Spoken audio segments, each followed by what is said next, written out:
Praise the lord. అందరికీ మన ప్రభు క్రీస్తు నామములో వందనములు, శుభములు. నేటి ప్రపంచంలో సూపర్ పవర్స్ కంట్రీస్ అనగానే ప్రధానంగా మనం యునైటెడ్ స్టేట్స్, రష్యా అని మనం చెప్తూ ఉంటాం. అలాగే చైనా కూడా సూపర్ పవర్ అని నేడు లెక్కిస్తూ ఉన్నారు, మాట్లాడుతూ ఉన్నారు. చైనాలో ఉన్నటువంటి ప్రొడక్షన్, ఉత్పత్తి, మ్యానుఫ్యాక్చరింగ్, తయారు చేయడం, ఎక్స్పోర్ట్స్, ఎగుమతులు చేయడం, ఇవి చాలా ఎక్కువగా ఉన్నాయి. వీటితో పాటు ఈ టెక్నాలజీ, ఆర్టిఫిషియల్ ఇంటెలిజెన్స్, ఇవన్నీ కూడా సైంటిఫిక్ డెవలప్మెంట్స్ చాలా అధికంగా ఉన్నాయి. ఇవి మాట్లాడుతూ ఉన్నప్పుడు చైనాలో క్రైస్తవ్యం యొక్క పరిస్థితి ఏమిటి, ఎలా ఉన్నది? అది చీకటి దేశము, డ్రాగన్ దేశం అని పిలుస్తూ ఉంటారు.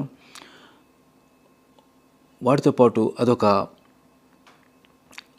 మతములను పూర్తిగా అణిచివేసి హింసించే దేశమని మనం వింటూనే ఉన్నాం. అయితే దేవుడు ఆశ్చర్యకరుడు. ఆ ఎథిస్ట్ కంట్రీ, అక్కడ దేవుడు లేడని ప్రభుత్వమే ప్రచారం చేసే ఆ కమ్యూనిస్ట్ పాలన అతిపెద్ద దేశము. అందులో వాక్యం చెప్పడానికి ముందు ఆ చీకటి దేశంలో దేవుని వెలుగు, కాంతిపుంజం ఏ విధంగా దేవుడు పనిచేశాడనేది మీకు చెప్తున్నాను చూడండి.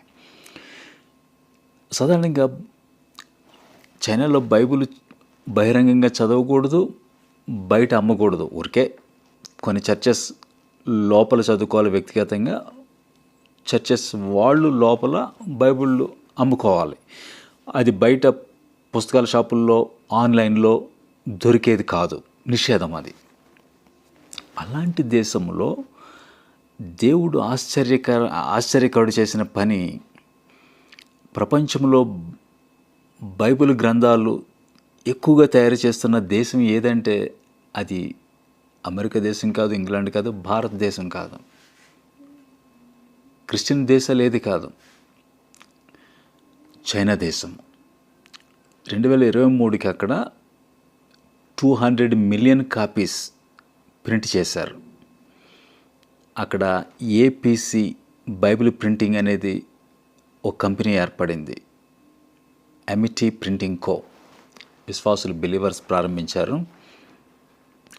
అక్కడ 200 మిలియన్లు అనగా 20 కోట్ల బైబిళ్ళు ప్రింట్ అయినాయి 23కి, గత సంవత్సరానికి.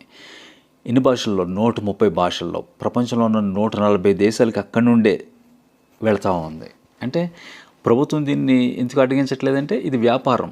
వాళ్ళు ప్రింట్ చేసుకుని బైబిళ్ళు బయటికి వెళ్తున్నాయి, మత ప్రచారం బయట దేశంలో చేయటం లేదు కదా అని వ్యాపార కోణంలో దాన్ని అనుమతించారు.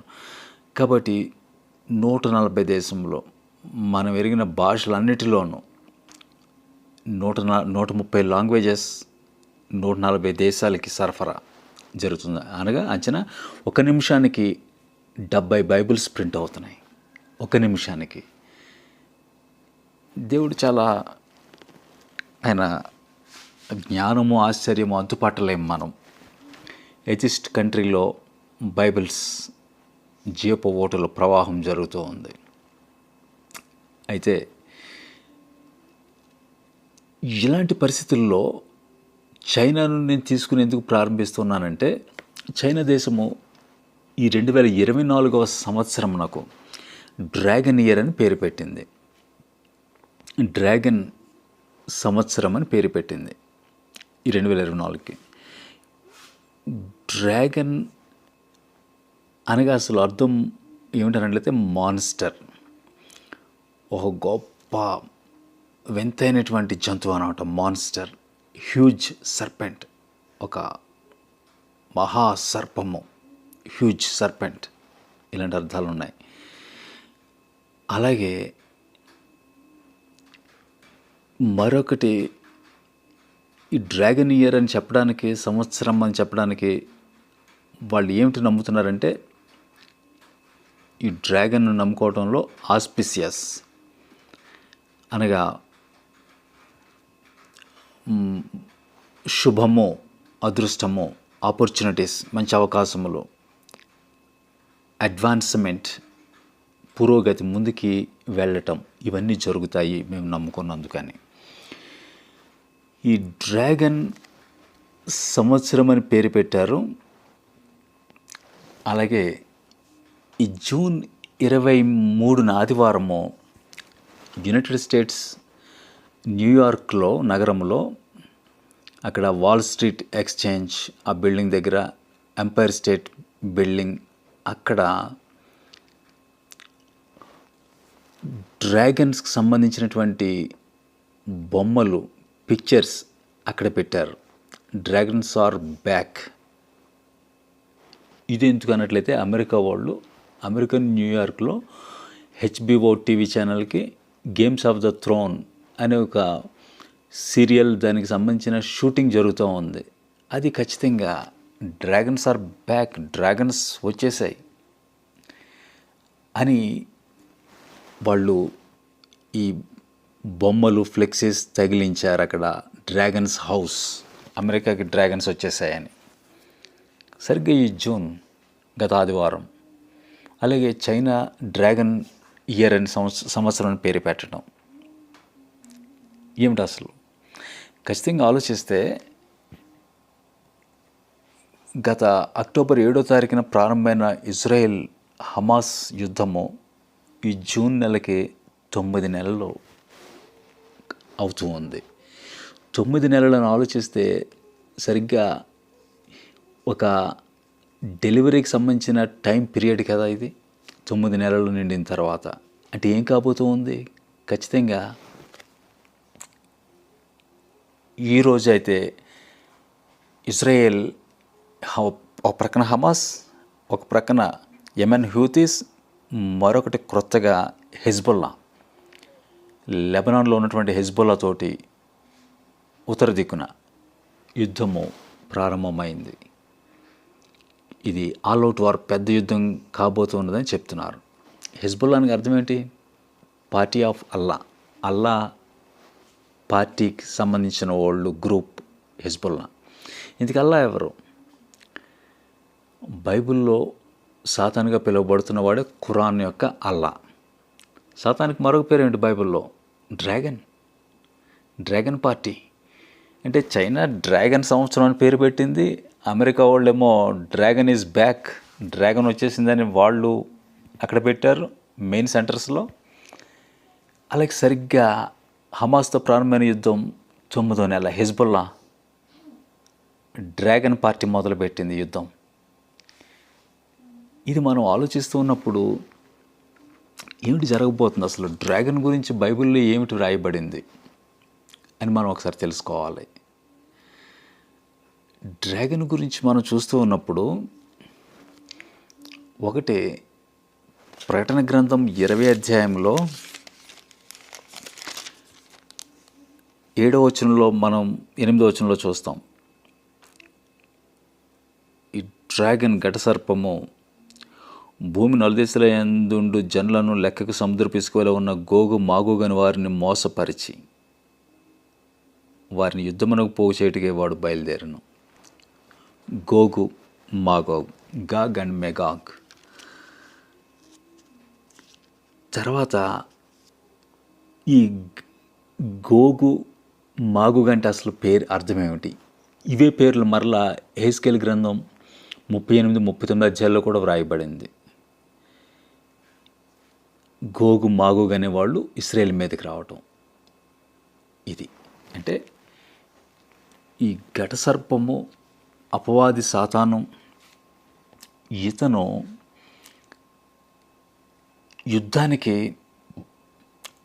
1000 సంవత్సరములు మిలీనియం తర్వాత ప్రకటన గ్రంథం 20లో మనం చూస్తున్నాం. గోగు మాగోగ్ అనే వాళ్ళని మోసపరిచి తీసుకుని వచ్చాడు యుద్ధానికి అక్కడ కూడా.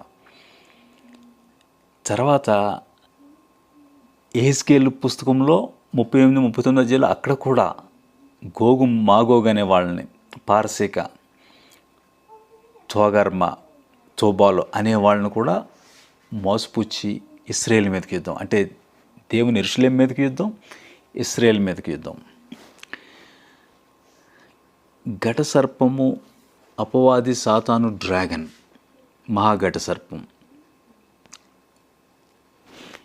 యుద్ధానికి తీసుకుని వస్తున్నాడు.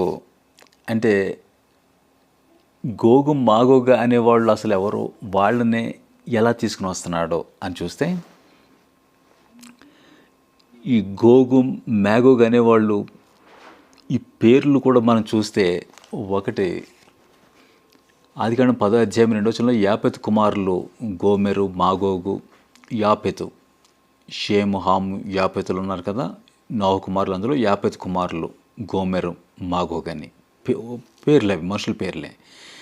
తర్వాత గోగ్ అనే పదం కూడా 3 దినవృత్తాంతంలో 5వ అధ్యాయం 4లో రూబేను గోత్రంకు సంబంధించిన వాళ్ళకి, వాళ్ళ కుమారుల్లో ఒకడికి గోగ్ అనే పేరు పెట్టారు. అక్కడ గోగు, మాగోగు, గోగ్ అనేది అది ఒక వ్యక్తి పేరు, ఊరికే రూబేను గోత్రంలో పెట్టబడింది, కానీ అదొక దేశము, ప్రాంతము కాదు. అయితే మాగోగు, మెషకు, ఇవి అసలు ఏమిటి, ఈ ప్రాంతంలో నేడు ఉన్నవా అని చూస్తే, యూదుల చరిత్రకారుడు, జూయిష్ హిస్టారియన్ ఫ్లావియస్ జోసెఫస్ అతను ప్రస్తావించాడు. బ్లాక్ సీ, నల్ల సముద్రము, కాస్పియన్ సముద్రము, అక్కడున్న సిథియన్లు, అక్కడున్న వాళ్ళని, వాళ్ళు నేడు రష్యన్స్ అని మనకు అర్థమవుతూ ఉంది. రష్యా దాని చుట్టూ ఉన్నటువంటి ప్రాంతములు వాళ్ళు అని చెప్పాడు. అంటే ఇశ్రాయేల్ దేశానికి ఉత్తర దిక్కున ఉన్న నార్త్ సైడ్లో ఉన్నటువంటి ఈ ప్రాంతము వీళ్ళు. అలాగే అపవాది, సాతాను, ఘట సర్పము, మనం ప్రకటన గ్రంథం 12వ అధ్యాయంలో మనం చూస్తే 7వ వచనంలో, అంతటా పరలోకమందు యుద్ధము జరిగాను. పరలోకంలో యుద్ధం జరిగింది. మిఖాయేలు అతని దూతలు ఆ ఘట సర్పంతో యుద్ధం చేయాలని ఉండగా, ఇక్కడ మళ్ళీ ఘట సర్పం వచ్చింది, డ్రాగన్. ఘట సర్పం దాని దూతలు యుద్ధం చేసిరు కానీ గెలవలేకపోయిరి, కనుక పరలోకమందు వారికి స్థలం లేకపోయాను. ఇది ఇప్పుడు నేను మీకు అర్థమయ్యేలా ఒక విషయాన్ని చూపిస్తున్నాను, చూడండి. ఘట సర్పము, అపవాది, సాతాను ప్రస్తుతం ఎక్కడున్నాడు? గోగ్ అనేది అపవాది, సాతానికి ఉన్నటువంటి మరొక పేరు అనమాట, టైటిల్ అనమాట. అది కొన్ని దేశాలు దేవునికి వ్యతిరేకంగా, ఇశ్రాయేల్కి వ్యతిరేకంగా, మనకి యెహెజ్కేలు 38:39 చూసినప్పుడు టర్కీ, తర్వాత పార్సిక్ అనగా ఇరాన్, ఇటు రోషు, రష్యా, జర్మనీ, ఇలా కొన్ని దేశాలు కనపడుతూ ఉన్నాయి. వీటికి అధిపతి గోగు. అంటే గోగును ప్రేరేపించేవాడు ఎవరు? ఘట సర్పం, అపవాది, సాతాను. అంటే గోగ్ అనేది ఒక బిరుదు, టైటిల్, ఒక వ్యక్తికి సంబంధించింది. అయితే వాడు వేళ్లను, ఈ దేశాలను, వేళ్లను తీసుకుని వస్తాడు ఇశ్రాయేల్కి వ్యతిరేకంగా. 1000 సంవత్సరములకు ముందు, మిలీనియానికి ముందు, ప్రభు రాకడకు ముందు యుద్ధానికి తీసుకుని వస్తాడు. 1000 సంవత్సరములు గడిచిన తర్వాత అప్పుడు ఘట సర్పం విడిచిపెట్టబడినప్పుడు, అప్పుడు 1000 ఏండ్ల పాలనలో ఉన్నటువంటి ప్రజలను అప్పుడు మోసగించి, అక్కడ మళ్ళీ వాళ్ళని గోగు, మాగోగు అనే వారిని అంటున్నాడు. అంటే భూమి మీద కొంతమంది ప్రజలు ఉన్నారు, వాళ్ళ అరబ్బులు, ఇక ఇస్లాంలో ఉన్నవాళ్ళు, వీళ్ళు దేవుని వ్యతిరేకించేవాళ్ళు, దేవుని ప్రజలు ఇశ్రాయేల్ని వ్యతిరేకించేవాళ్ళు. వాళ్ళని ఈ ఘట సర్పం ప్రేరేపిస్తూ ఉన్నాడు. చైనా దేశం వాళ్ళు వాళ్ళ మతానికి వాళ్ళు దేవుళ్ళుగా తీసుకునే వాళ్ళని మనం తీసుకుంటే షంగ్డి అనే ఒక పేరు ఉంది. లార్డ్ ఆన్ హై, పైగా ఉన్నవాడని అర్థం. అంటే గాడ్ ఆఫ్ వార్, అన్నిటికంటే పైన ఉన్న ప్రభువు, యుద్ధాలు చేసేవాడని. ఎవరైతేనో గాడ్ ఆఫ్ వార్, యుద్ధములు చేసేవాడు. అల్లాహ్కి మరో పేరు గాడ్ ఆఫ్ వార్, యుద్ధములు చేసేవాడు. హెచ్చింపబడినవాడని. అంటే గోగ్ అనే పేరుకి అర్థం ఏమిటని తీసుకుంటే roof top, place of the roof అంటే పైకొప్ప అనమాట, పైన, అన్నిటికంటే పైన ఉన్నవాడని. అంటే అపవాది సాతాను వీడు ప్రస్తుతం మనం చూస్తూ ఉన్నప్పుడు ఇశ్రాయేలు మీదకి యుద్ధానికి తీసుకుని వస్తున్నాడు. తర్వాత 1000 సంవత్సరాలు గడిచిన తర్వాత అప్పుడు కూడా యెరూషలేము మీదకి యుద్ధానికి. ఇది కాబట్టి డ్రాగన్ సంవత్సరం అని చైనా పిలిచినప్పుడు యునైటెడ్ స్టేట్స్లో ప్రధాన నగరం న్యూయార్క్లో డ్రాగన్స్ ఆర్ బ్యాక్, డ్రాగన్స్ వచ్చేసాయి, డ్రాగన్స్ హౌస్ ఆయన అక్కడ షూటింగ్లు చేస్తూ ఉన్నప్పుడు ఇదేంటి సరిగ్గా అదే పేరు పెట్టి ఈ జూన్లోను 9 నెలలు నిండితే, అంటే డ్రాగన్స్ పార్టీ హెజ్బొల్లా యుద్ధానికి వెళుతూ ఉంది. ప్రియమైన దేని పెట్టారా, ఇవి మీ దృష్టికి నేను ఎందుకు తీసుకొస్తున్నాను అన్నట్లయితే, ఇజ్రాయెల్ నేడు చాలా సంక్లిష్టమైన సంకట పరిస్థితిలో ఉన్నది. పెరిలియస్ టైమ్స్.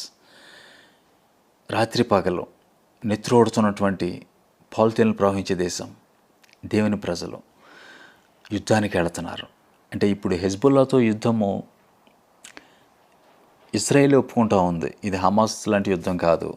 ఎందుకంటే హెజ్బొల్లా వాళ్ళకి ఇజ్రాయెల్లో ఏ ప్లేస్నైనా మిసైల్తో హిట్ చేయడానికి, కొట్టడానికి కావాల్సిన ఆయుధాలన్నీ వాళ్ళ దగ్గర ఉన్నాయి. 1500 పెద్ద మిసైల్స్ ఉన్నాయి, 150,000 రాకెట్లు ఉన్నాయి, డ్రోన్స్ ఉన్నాయి. ఓ పక్కన ఇరాన్ మేము ముందుకు వస్తామని చెప్తూ ఉంది. అలాగే తాలిబాన్ సైన్యం ఆఫ్ఘనిస్తాన్ నుంచి మేము పంపుతున్నాం 1000 మంది సైన్యాన్ని, ఇరాక్ నుంచి. అంటే ఇస్లాం అంతా ఒకటవుతూ ఉంది. చూడండి డ్రాగన్ ఏ విధంగా మోసపుచ్చుతూ ఉందో. అంటే ప్రజలు భూమి మీద ఉన్నారు, అయితే పైన ఉన్నటువంటి ఈ స్పిరిట్ డ్రాగన్ వాడు వీళ్ళని ప్రేరేపిస్తూ ఉన్నాడు. ఎఫెసీయులకు రాసిన పత్రిక 2వ అధ్యాయం 2వ వచనంలో వాయుమండల సంబంధమైన అధిపతి ప్రస్తుత అవిధేయులను, అంటే లోబడని ప్రజలు ఉన్నారా, దేవుని భయం లేని వాళ్ళు, విధేయత లేని వాళ్ళు, తల్లిదండ్రులను సన్మానించిన వాళ్ళు, ఈ అవిధేయత ఇదంతా కూడా ఒక వ్యక్తి నుండి వస్తూ ఉంది, అపవాది సాతాను డ్రాగన్. అయితే వీడు ప్రస్తుతం ఎక్కడున్నాడు? మన ఎఫెసీయులకు రాసిన పత్రిక 6వ అధ్యాయం 12వ వచనం మనం చదువుతున్నప్పుడు ప్రస్తుత లోకనాథులు, అంధకార సంబంధమైన అధికారులు, ఆకాశ మండలమందున దురాత్మ సమూహం అంటున్నాడు. అంటే ఇప్పుడు మనకి కనిపిస్తున్న మామూలు ఆకాశము అది మొదటి హెవెన్ అని చెప్తున్నారు. మొదటి హెవెన్ అనగానే పరలోకం అని కాదు, ఆకాశం అని కూడా అర్థం ఉంది. మొదటి హెవెన్ తర్వాత రెండో పరలోకం అన్నట్టు, రెండో హెవెన్. అక్కడ అపవాది వాడు సాతాను వాడు సంబంధించినవన్నీ అక్కడ వాడు ప్రస్తుతం తిష్ట వేసుకుని ఉన్నాడు. తర్వాత అది దాటితే మూడో ఆకాశం, అదే పరలోకము. మా తండ్రి అయిన దేవుడు ప్రభువైన యేసుక్రీస్తు పరలోకపు దూతలు ఉండేది. అంటే అందుకనే పౌలు నేను మూడో ఆకాశానికి కొనుక్కోబడ్డానని చెప్తాడు పరలోకానికి. అంటే ఇప్పుడున్న ఆకాశ నక్షత్రాలు మొదటిది, తర్వాతది వచ్చేది రెండవది, తర్వాత మూడవది. ఇప్పుడు అపవాది రెండో ఆకాశంలో వీడు తన దూతలతో ఉన్నాడు. అయితే ఇక్కడ వాక్యం చెప్తూ ఉంది, పరలోకమందు యుద్ధం జరిగింది. మిఖాయేలు అతని దూతలు ఆ గడసర్పంతో యుద్ధం చేశారు. కానీ గడసర్పము యుద్ధం చేసింది దూతలు కలిపి, కానీ గెలవలేకపోయారు. ఇది జరగబోతూ ఉంది. అంటే ప్రభువైన యేసుక్రీస్తు రాకడ, ర్యాప్చర్. ప్రకటన 19వ అధ్యాయంలో మనం చూస్తాం, గొర్రెపిల్ల వివాహోత్సవ సమయం వచ్చిందని. ర్యాప్చర్ అది జరగడానికి ముందు భూమి మీద ఘటసర్పము ఒక వ్యక్తికి తన అధికారము, సింహాసనము మొత్తం ఇచ్చేస్తాడు. అతనే క్రీస్తు విరోధి, బీస్ట్ కింగ్డమ్, అబద్ధ ప్రవక్త, ఫాల్స్ ప్రాఫెట్. వీళ్ళు ఒక 3.5 సంవత్సరంలో, అంటే 42 నెలలు, అంటే 7 సంవత్సరంలో ఉగ్రత కాదని అర్థమైపోయింది. 3.5 సంవత్సరంలో, ఆ 3.5 సంవత్సరంలోనే అపవాది ముద్ర వస్తుంది. 666, దాని ముందు వెనక బార్ కోడ్లు ఉంటాయి, ఒక చిప్ నెంబర్. అలాగా ఇది దేవుని ఉగ్రత కాదు. అంటే 7 సంవత్సరములు దేవుని ఉగ్రత కాదు. 3.5 సంవత్సరంలో అపవాది సాతాను వాడి అధికారము. తర్వాత చివరిలో పాత్రలు కుమ్మరింపబడతాయి, అది దేవుని ఉగ్రత. వాయుమండలం మీద పాత్రలు కుమ్మరించినప్పుడు సంఘాన్ని దేవుడు తీసుకుని వెళ్ళిపోతాడు. అదే ర్యాప్చర్. లేదు, భూమి మీద ఉన్నప్పుడు ఆయన భద్రం చేస్తాడు. దేవుని ఉగ్రతకి సంఘం గురి కాదు, కానీ అపవాది సాతాను ఉగ్రత గుండా మనం వెళతాం. ఇది మీరు క్లియర్గా తెలుసుకోవాలి. అది దేవుని ఉగ్రతకు మనం వెళ్ళాం. కాబట్టి ఇప్పుడు మీకు నేను చూపిస్తున్న విషయం ఏమిటన్నట్లయితే, ఈ డ్రాగన్ సంవత్సరంలో యునైటెడ్ స్టేట్స్ డ్రాగన్ ప్రధాన నగరంలో పెట్టి అక్కడ పెట్టినప్పుడు డ్రాగన్ హౌస్ అని, డ్రాగన్స్ ఆర్ బ్యాక్ అని వచ్చేసాయని, యునైటెడ్ స్టేట్స్ ఇజ్రాయెల్కి మధ్య ఉన్న సంబంధాన్ని ఒకసారి నేను గమనించాను. ఇజ్రాయెల్ వాళ్ళు ప్రస్తుతం యునైటెడ్ స్టేట్స్తో సమాధానంగా లేరు. ఇజ్రాయెల్కి ఒక్కటే దేశం సహాయం చేస్తూ ఉంది నేటి వరకు. వాళ్ళే కొంచెం ఎడమవుతున్నారు.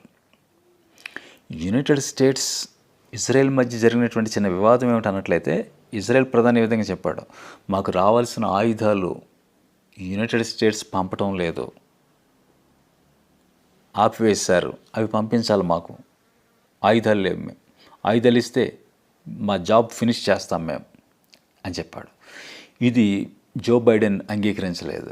మా మీద ఎలా మాట చెప్తావా, మా మీద నేరం మోపుతావా అని ఇద్దరికి ఎడమ వచ్చింది, మాట్లాడుకోవటం లేదు. ఏ యునైటెడ్ ప్రెసిడెంట్ ఈ విధంగా ఇజ్రాయెల్తో లేడు. ఇందుకు జో బైడెన్ యునైటెడ్ స్టేట్స్ ఏమని అడుగుతూ ఉంది, రాఫా మీద యుద్ధం ఆపేసేయండి, గాజా మీద బందీలను విడిపించేసేయండి అని. ఇది ఇజ్రాయెల్ ప్రధాని ఒప్పుకోవటం లేదు. ఈ లోపల హెజ్బొల్లాతో యుద్ధం మొదలవుతోంది కదా, లెబనాన్ హెజ్బొల్లా. ఇప్పుడు యుఎస్ ఏం చెప్పింది అన్నట్లయితే, హెజ్బొల్లాతో యుద్ధం మీరే చూసుకోండి, మా సైన్యాన్ని పంపం, మేము హెల్ప్ చేయం. ఇది అంటే ఇజ్రాయెల్ ఒంటరిగా అవుతూ ఉంది, క్రమంగా సహాయము మూతపడతా ఉంది. ఇదే పరిస్థితులు మనం చూస్తూ ఉన్నప్పుడు యునైటెడ్ స్టేట్స్కి ఉన్నటువంటి సమస్య పరిస్థితి ఏమిటన్నట్లయితే, యుక్రెయిన్ ద్వారా వచ్చింది. యుక్రెయిన్కి ఆయుధాలు సరఫరా చేసినటువంటి యునైటెడ్ స్టేట్స్ ఏం ప్రకటించింది అన్నట్లయితే, మేము ఇచ్చే మిసైల్స్ తీసుకుని నీవు ఈసారి రష్యా భూభాగం మీద కూడా ప్రయోగించుకో, హిట్ చేసుకో, కొట్టు వాటిని. ఇప్పుడు దాకా డిఫెన్స్ చేశారు, మీరు వాటిని కొట్టు, ఉపయోగించు అని. ఖచ్చితంగా ఈ శుక్రవారం ఈ 14వ తారీఖున యుక్రెయిన్ ఈ మిసైల్స్ వేసింది క్రమియా మీదకి, రష్యన్ ప్రాంతమైన క్రమియా మీదకి. అక్కడ ఒక 5గురు చనిపోయారని వార్తలు వచ్చినాయి. ఇప్పుడు రష్యన్ ప్రెసిడెంట్ పుతిన్ ఈ మిసైల్స్ ఉపయోగించింది యుక్రెయిన్, అయితే ఈ మిసైల్స్ అమెరికాకి సంబంధించిన వాళ్ళవి. కాబట్టి అమెరికా మిసైల్ మా భూమి మీద పడింది కాబట్టి ఇప్పుడు మాకు యుద్ధం అమెరికాతో అని చెప్తున్నాడు, నాటోతోటి, అమెరికాతోటి. ఇప్పటికే యుక్రెయిన్తో యుద్ధం చేస్తున్న రష్యా యునైటెడ్ స్టేట్స్కి దగ్గరగా ఆ కరేబియన్ సముద్రాలు, క్యూబా దగ్గర అణువాయుధాలతో జలాంతర్గాములు, సబ్మెరైన్స్ పెట్టేశాడు అక్కడ రెడీగా ఉన్నాయి. అంటే జరుగుతున్నది యుద్ధం యుక్రెయిన్తోనే, కానీ ఇటు యునైటెడ్ స్టేట్స్ని ఎదుర్కోవడానికి కావాల్సిన విధంగా. అలాగే పుతిన్ ఉత్తర కొరియా అధ్యక్షుని కలిశాడు, కిమ్ని. అక్కడి నుంచి కిమ్ అతనికి మాట ఇచ్చాడు, నేను ఈసారి నా సైన్యాన్ని నీకు పంపుతాను, మీరు యుక్రెయిన్తో యుద్ధం చేసుకోవడానికి నా సైన్యాన్ని ఉపయోగించుకోండి అని. అంటే మొదటిసారి వేరే దేశం సైన్యం వస్తూ ఉంది. ఇది నాటో వాళ్ళు అంగీకరిస్తారా? లేదు. అంటే క్రమంగా ఈ డ్రాగన్ సంవత్సరంలో ఏమిటన్నట్లయితే అడ్వాన్స్ అవుతూ ఉంది, ఒకటి ముందుకెళ్తూ ఉంది, ఆపర్చునిటీ, అవకాశం వస్తూ ఉంది. ఏమిటి? ఇజ్రాయెల్తో యుద్ధం చేయడానికి, ప్రపంచ యుద్ధం జరగడానికి. ప్రియమైన దేవుని బిడ్డలారా, ఇవి మనం వింటూ ఉన్నప్పుడు ఖచ్చితంగా భూమి మీద ద యాంటిక్రైస్ట్ పాలన జరగడానికి ముందు పరలోకంలో యుద్ధం జరగబోతూ ఉంది. అపవాది పైనుండి త్రోసివేయబడతాడు. ఎందుకన్నట్లయితే ప్రభు రాకడికి, ర్యాప్చర్కి ఇక మధ్యాకాశం అంతా కూడా ఖాళీగా ఉండాలి. ఎక్కడ అపవాది అపవిత్రమైంది, వాడికి సంబంధించింది ఏది ఉండకూడదు. కాబట్టి అది పడద్రోయబడాలి. ఆ సమయం వస్తూ ఉంది. అంటే అపవాది దూరంగా ఎక్కడో ఆకాశమండలంలో ఉన్నాడు. ఈ శ్రమలు, కష్టాలు మనం నరకం అనిపిస్తూ ఉంటే వాడు దగ్గరికి వచ్చేస్తాడు, ఇక భూమి మీదకి వచ్చేస్తాడు, మన ఇరుగు పొరుగుళ్ళ పక్కనే ఉన్నట్టుగా వచ్చేస్తాడు. ఇక అప్పుడు భూలోకం ఎలా ఉంటుంది? మండుతున్న నరకం అయిపోద్ది. కాబట్టి ప్రియమైన దేవుని బిడ్డలారా, అపవాది ఘటసర్పము పడగొట్టబడే టైం వచ్చింది. పరలోకంలో యుద్ధం జరుగుద్ది. వాడు భూమి మీద పడవేయబడతాడు. వాడు ఇప్పటికే ప్రేరేపిస్తున్నాడు ఇశ్రాయేల్ మీదకి. వాడు ప్రేరేపించేవాడిని నాయకుడిని గోగు అంటున్నారు. అపవాది సాతాను స్పిరిట్ అది. మెషకు, తుబాలు, పార్సీక అంటే అరబ్బులు, ఇస్లాం, టర్కీ ఇవన్నీ అందరూ వీళ్ళే. అలాగే ఇటు కొంత రష్యాను కలుపుకొని యుద్ధానికి వస్తాడు. హర్మగిద్దోని యుద్ధం అదే ఎస్కేల్ 38-39 చెప్తూ ఉంది. తర్వాత 1000 సంవత్సరాలు మొదలవుద్ది. ఆ తర్వాత మళ్ళీ చివరిలో యుద్ధం జరుగుద్ది. అప్పటితోటి ఘటసర్పాన్ని దేవుడు శాశ్వతంగా అగ్ని గంధకాల్లో క్రీస్తు విరోధి అబద్ధ ప్రవక్తను ఈ ఘటసర్పాన్ని కాల్చివేస్తాడు యుగయుగములు. ప్రియమైన బిడ్డలారా, ఇవి మనం వింటూ ఉన్నప్పుడు అపవాది పడగొట్టబడిన తర్వాత భూమి మీద వాడికి ఒక పీరియడ్ ఉంది, ఒక టైం ఉంది, 3.5 సంవత్సరములు. ఇటు ఇశ్రాయేల్ ప్రజలను, సంఘాన్ని వాడు ఎదుర్కొంటాడు, యుద్ధం చేస్తాడు, హింసిస్తాడు. అయితే మనం వాడిని ఎలా ఎదుర్కోవాలి ఆ విషయాన్ని మీకు చూపిస్తున్నాను చూడండి. ప్రకటన 12:11 వారు గొర్రెపిల్ల రక్తమును బట్టి తామిచ్చిన సాక్ష్యమును బట్టి వారిని జయించిరి కానీ మరణం వరకు తమ ప్రాణములను ప్రేమించిన వారు కారు. గొర్రెపిల్ల రక్తము. ప్రియమైన బిడ్డలారా, యేసుక్రీస్తు రక్తములో, యేసుక్రీస్తు రక్తము ద్వారా కొనబడిన సంఘము, విమోచింపబడిన సంఘము.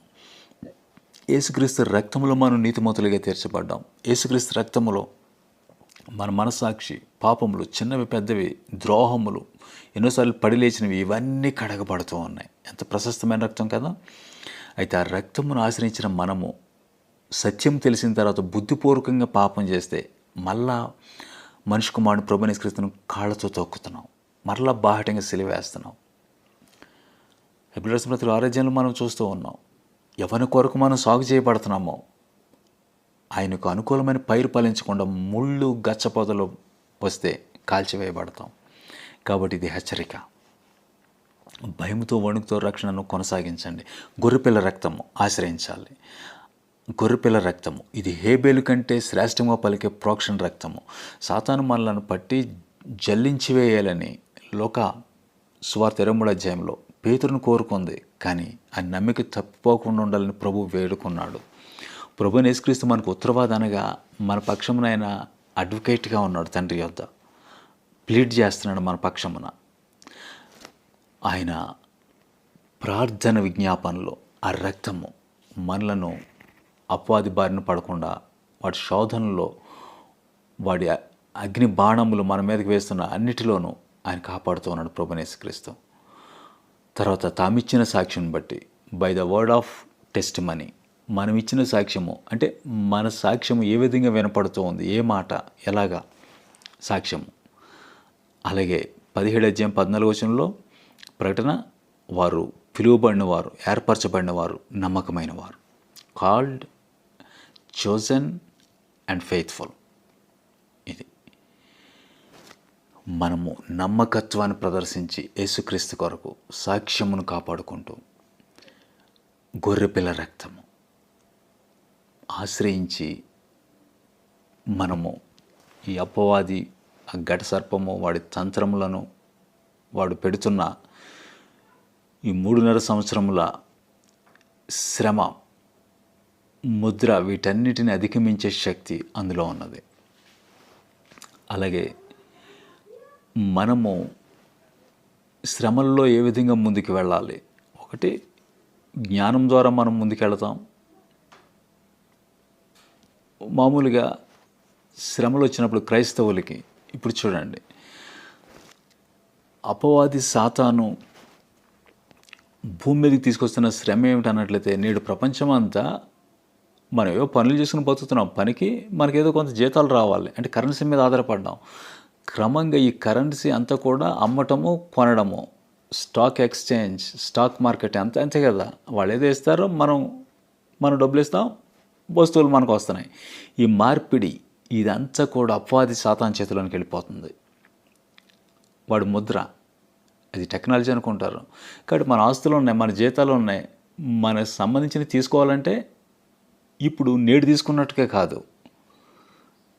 నో క్యాష్, అలాగే క్యాష్లెస్ మొబైల్ ట్రాన్సాక్షన్లో పే ఫోన్లకి ఇవేమి ఉండవు. ఒక ముద్ర ద్వారా దీన్ని కంట్రోల్ చేయబోతున్నాడు. ఇది అపవాది. కాబట్టి విశ్వాసులమైన క్రైస్తవులు మనం ఎలా ఎదుర్కొంటాం? ఒకటి, యోసేపు వలె జ్ఞానాన్ని ప్రదర్శించాలి.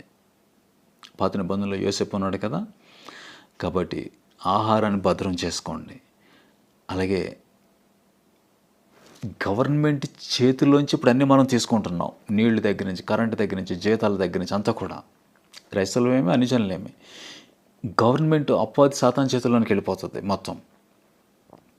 అప్పుడు మనం ఎలా జీవిస్తాం? చూడండి, ఏలియా కాలంలో గవర్నమెంట్ కదా హింసించటం. దానియేలు, షద్రక్, మేషక్, అబేద్నెగోల కాలంలో కూడా గవర్నమెంటే కదా, అంటే రాజుల ప్రభుత్వాలే కదా. ఇప్పుడు కూడా సేమ్. గవర్నమెంట్ని నమ్మి మోసపోకండి. వీళ్ళు అందరూ అతని చేతిలోకి వెళ్ళిపోతారు. The anti Christ, falls profit. ఎందుకంటే వాడు అలాంటి అద్భుతాలు చేస్తాడు. ప్రకటన 13 అధ్యాయంలో పైనుండి అగ్ని రప్పిస్తాడు, సూచికలు అద్భుతాలు చేస్తాడు. కాబట్టి ప్రపంచమంతా అతనికి మోకరిల్లుతుంది. అక్కడ మనం నిలబడతాం దానియేలు వలె, రామినెంట్ శేషం. అక్కడ మనం షద్రక్, మేషక్, అబేద్నెగోల వలె. కాబట్టి అప్పుడు మనం తినాలి, అప్పుడు బతకాలి మనం. కాబట్టి ఆహారం కొంచెం నిల్వ చేసుకోవటం. అలాగే గవర్నమెంట్ మీద ఆధారపడకూడదంటే కరెంటు ఇప్పుడు చెల్లిస్తేనే కదా, ఆ చెల్లించాల్సిన విధానం, పద్ధతులు వాడు మార్చేస్తున్నాడు. రూపాయలు నీకు చేతుకుంటే చెల్లిస్తావు, కానీ అవి దొరకవు. కాబట్టి నువ్వు క్రెడిట్ కార్డు, నీ డెబిట్ కార్డు నువ్వు ఉపయోగించాలంటే అవి ఉండవు. నీ డ్రైవింగ్ లైసెన్స్ ఉండదు, పాస్పోర్ట్ ఉండదు, ఇవేమి ఉండవు. అంతా కూడా ఒక నెంబర్ సిస్టమ్ మీదకి వెళ్ళిపోతాడు. అది కుడి చేతి మీద నష్టం మీద అంటాడు. నువ్వు వేయించుకోకూడదు క్రైస్తవుడిగా. వాక్యం చెప్తుంది కదా, పాస్టర్ నువ్వు వేయించుకోకూడదని దేన్ని బట్టి చెప్తున్నావు నువ్వు అని అడిగితే, చూడండి ప్రకటన గ్రంథం 14 అధ్యాయము చూడండి 9 నుంచి. మరి వేరొక దూత అనగా 3వ దూత వీరి వెంబడి వచ్చి గొప్ప స్వరంతో ఇలాగ చెప్పాను, ఆ క్రూర మృగమును కానీ దాని ప్రతిమకు కానీ ఎవడైనా నమస్కారం చేసి తన నొసటేందేమి చేతి మీదనే కానీ ఆ ముద్ర వేయించుకునే యెడల ఏమీ కలపడకుండా దేవుని ఉగ్రత పాత్రలో పోయబడిన దేవుని కోపమును మద్యమును వాడు త్రాగును. పరిశుద్ధ దూతల ఎదుటను, గొర్రెపిల్లల ఎదుటను అగ్ని గంధకం చేత వాడు బాధింపబడు. వారి బాధ సంబంధమైన పొగ యుగములు లేచను. ఆ క్రూర మృగమునకు కానీ దాని ప్రతిమకు కానీ నమస్కారం చేయవారును దాని పేరు గల ముద్ర ఎవడైనా వేయించుకుని యెడల వాడును రాత్రింపగళ్ళు నెమ్మది లేని వారు అయ్యుందరు. ఇందులో దేవుని ఆజ్ఞలను యేసుని కూర్చున్న విశ్వాసములు గైకొనుచున్న పరిశుద్ధుల ఓర్పు ఇందులో కనబడుచున్నది. కాబట్టి యుగములు బాధింపబడతాడు, క్షమాపణ ఉండదు. ఇంతే. అయితే ఈ కాలంలో కొంతమంది పడిపోయిన భ్రష్టులు, అబద్ధ బోధకులు వచ్చి, హృదయం దేవుడికి తెలుసు, ఆయన క్షమించేశాడు, చర్మం మీద కదా ఉంటుంది టెక్నాలజీ, నీ ఆస్తులు వదిలేస్తావా, నీ బిడ్డలను పెంచుకోవా, ఇన్ని వేల లక్షలు ఉన్నాయి నీ అకౌంట్లో, అవి తీసుకోవా అని అడుగుతూ ఉంటారు. బిడ్డలు మోసపోకుండా దేని వాక్యం చూడండి. కాబట్టి ఇక్కడ నీ ఓర్పు అవసరం, ఇక్కడ నువ్వు నిలబడాలి. కాబట్టి జ్ఞానాన్ని ప్రదర్శించండి. అదే సమయంలో నీవు అగ్నిస్తంభంలో రాత్రులు పగలు మేఘస్తంభంలో నడిచిన దేవునితో నడుస్తూ ఉన్నట్లయితే ఆ దేవుని దూతలే నేను పోషిస్తాయి, కాపాడుతాయి, సంరక్షణ చేస్తాయి. కాబట్టి ఈ వాక్యాన్ని నేను మీకు చెప్తున్నప్పుడు ఇది డ్రాగన్ సంవత్సరము, డ్రాగన్ యునైటెడ్ స్టేట్స్కి వచ్చిందని షూటింగ్ చేస్తున్నారు. ఇవన్నీ చూస్తున్నప్పుడు హమాస్తో ప్రారంభ ఇశ్రాయేల్ యుద్ధం 9 నెలలు, అంటే 9 నెలల తర్వాత వేరేది డెలివరీ కాపోతూ ఉందా, సపరేట్ పాలస్తీనా ఏర్పడద్దా? 9 నెలల తర్వాత హెజ్బుల్లా యుద్ధం చూడాలి. హెజ్బుల్లా యుద్ధం ఆర్డినరీ సామాన్యమైనది కాదు. ఓ పక్కన ఇజ్రాయెల్కి యునైటెడ్ స్టేట్స్ దూరం అవుతూ ఉంది. ఇదే యునైటెడ్ స్టేట్స్ రష్యాతో యుద్ధానికి ముందుకెళ్తూ ఉంది. ఇదే రష్యాకి చైనా, ఉత్తర కొరియా చేతులు కలుపుతున్నాయి. కాబట్టి ఇజ్రాయెల్ ఒంటరిగా ఉంది. కాబట్టి ఇజ్రాయెల్ ఘోరంగా ఓటమి పాలైతే ప్రియమైన బిడ్డలారా, ఖచ్చితంగా పాలస్తీనా సెపరేట్ స్టేట్ తీసుకొస్తారు ఖచ్చితంగా. ఇక అప్పుడు మిగిలింది ప్రపంచానికి 7 సంవత్సరములే. చర్చ్ 100% శ్రమల గుండా వెళుతుంది. ఇదే చివరి పరీక్ష. ఇది వింటూ ఉన్నప్పుడు ఎందుకన్నట్లయితే ఇందులోనే ఏర్పడుతుంది మిస్టరీ బబులోను. ఆ కాలంలో అదే మహావేశ్య, దానికి తీర్పు జరిగిన తర్వాత అప్పుడు గొర్రెపిల్ల వివాహోత్సవం. ప్రకటన 19 అధ్యాయం చూడండి. దానికి తీర్పు జరిగిన తర్వాత మిస్టరీ బబులోన్కి, అప్పుడు చివరిలో ర్యాప్చర్, అప్పుడు ఆయన భూమి మీదకి వస్తాడు. హార్మిగిద్దోను యుద్ధం. అయితే గొర్రెపిల్ల వివాహోత్సవ సమయం ఉన్నది. అయితే ఎన్ని సంవత్సరాలు మనకు తెలియదు. ఆ పీరియడ్ ఉంది.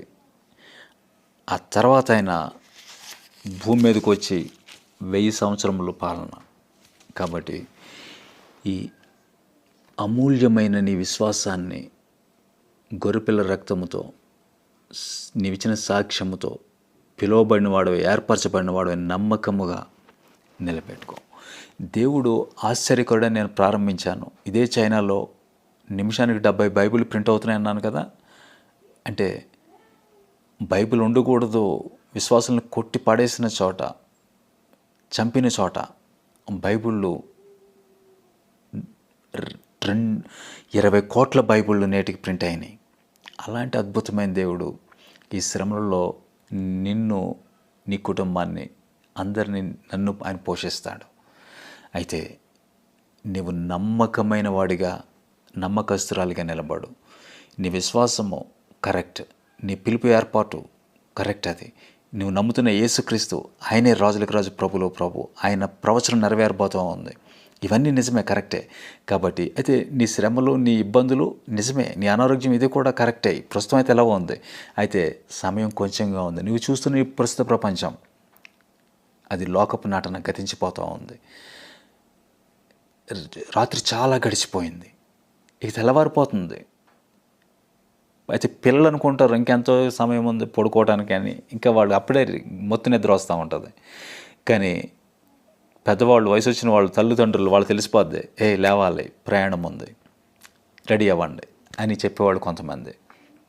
కాబట్టి నేను మిమ్మల్ని మేల్కొలుపుతూ ఉన్నాను. సత్క్రియలు అనేది వేగంగా చేయండి, మంచి పనులు. అదే నీ పరలోకంలో ధనము, ఆస్తి. అలాగే భూమి మీద యేసుక్రీస్తును గాఢముగా హత్తుకోండి, బలముగా పట్టుకోండి. భ్రష్టులు అవ్వకండి, విశ్వాసంలో జారిపోకండి. గతించిన కాలం చాలు పాపం చేయడానికి, పాపం చేయకండి. రహస్యంగా జీవించండి. ఎందుకంటే చీకటి వెలుగు పొత్తు లేదు, క్రీస్తుకి బెలియాలతో సంబంధం లేదు. ఆయన రోషం గల దేవుడు, తీర్పు తన ప్రజల యొద్ద మొదలు పెడతాడు. అది పరిశుద్ధాత్మలో నిలవండి. ఒకవేళ దేవుడు నీకు వరములు ఇచ్చాడా, భాషలు ఇచ్చాడా, ఆయన మహిమ కోసం ఉపయోగించు. ఒకవేళ లేవు, వాక్యంతో విశ్వాసంతో నడిపిస్తున్నాడా, అలాగే నాడు. నీ పిలుపు ఏర్పాటుని నిశ్చయం చేసుకొని యేసుక్రీస్తు మహిమ కొరకు ఆత్మఫలం ఫలించండి. మీకోసం నేను ప్రార్థన చేస్తూ ఉన్నాను. కనికరి సంపన్నుడ, జీవము గల దేవా, నీవు ఆశ్చర్యకరుడు, అద్భుతమైన దేవుడు. నేడు ప్రపంచంలో డ్రాగన్ కదులుతూ ఉన్నట్టు మాకు అర్థమవుతూ ఉంది. ప్రభువా, నీ ప్రజలు గత 9 నెలలుగా యుద్ధము ఆగలేదు, కొత్తగా మరొకటి. మరి ఏమిటి నీ చిత్తం ప్రభువా? ఈ కాలంలో ఉన్న మేము సంఘము ఏం తెలుసుకోవాలి, ఇటు మేము ముందుకెళ్ళాలి. దయచేసి మమ్మల్ని నడిపించండి. మా మనోన్నత నేత్రాలు తెరవండి పరిశుద్ధాత్మ. పగలు మేఘస్తంభం వల్లే, రాత్రి అగ్నిస్తంభంలో నీ ప్రజలతో ఉన్నవాడా, భవిష్యత్ కాలంలో మాతో ఉండి నీ బిడ్డలతో ఉండి నడిపించండి. అలాగే శ్రమల హింసలు పాలవుతున్న చైనాలో ఉన్న సంఘం కోసం, అండర్ గ్రౌండ్ చర్చెస్ కోసం, ఇటు జపాన్, ఉత్తర కొరియా, ఆఫ్ఘనిస్తాన్, యుక్రెయిన్లో చెదిరిపోయిన సంఘము, అరబ్ దేశాలు, మిడిల్ ఈస్ట్లో ఉన్న సంఘం కోసం ప్రార్థిస్తూ ఉన్నాం. ఉత్తర భారత్ను జ్ఞాపం చేసుకోండి. మరొకసారి పడకల మీద ఉన్న పెద్దవాళ్ళకి కనికిరంతో ఆరోగ్యం ఇచ్చి, నీకోసం శ్రమ పడుతున్న వాళ్ళని నీ మహిమ కోసము తొట్టిల్లిపోకుండా పట్టుకున్నామని మా ప్రియుడు పరిశుద్ధుడు విమోచకుడు యేసుక్రీస్తు పరిశుద్ధ ప్రశస్త పునరుద్ధానాలు ప్రార్థించారించి వేడుకొంచున్నాం తండ్రి. ఆమేన్. నిరంతర ఆరాధన, నిరంతర